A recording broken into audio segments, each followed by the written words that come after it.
And how concerned are you, Marianne, about it becoming a healthcare crisis as well, especially as you've been mentioning, if women are unable to travel to more lenient states and to turn at home or unregulated methods of terminating a pregnancy?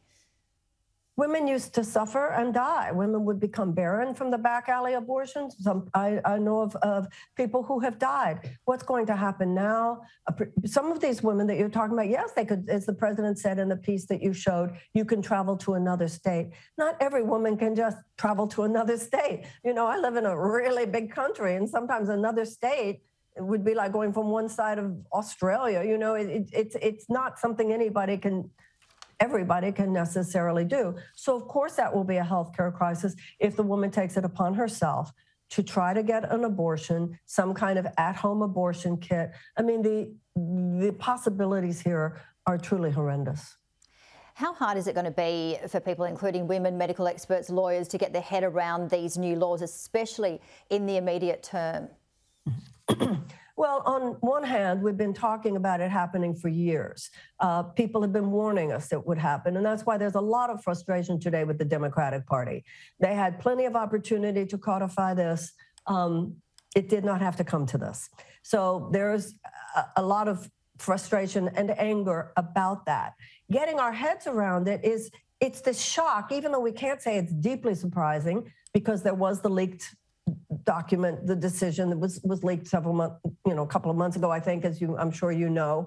But still, it's so shocking. No one can believe. I mean, if you look at your laws in Australia, the whole world is moving in a more open-minded, appropriate direction on this issue. And then this is, unfortunately, I must say, one of many areas where the United States is moving in a regressive and repressive direction.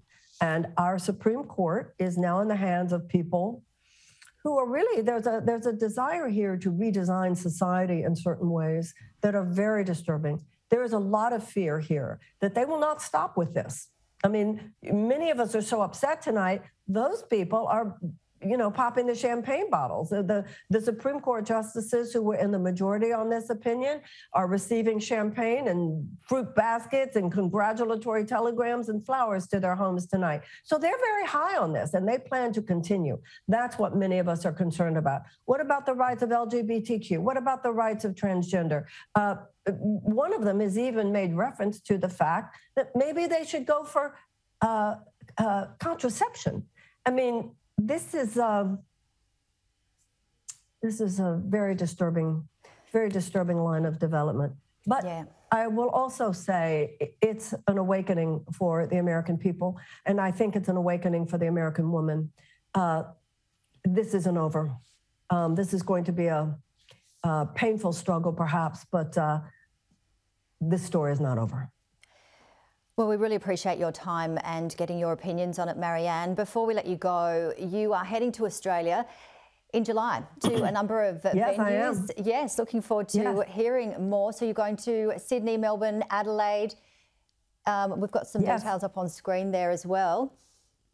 Thank you. Yes, I'm very excited about it. And Melbourne, and then I'm going over to New Zealand. I have been there twice. Very much looking forward to traveling there once more. And I just think it's, I look forward to it. I'm very excited about it.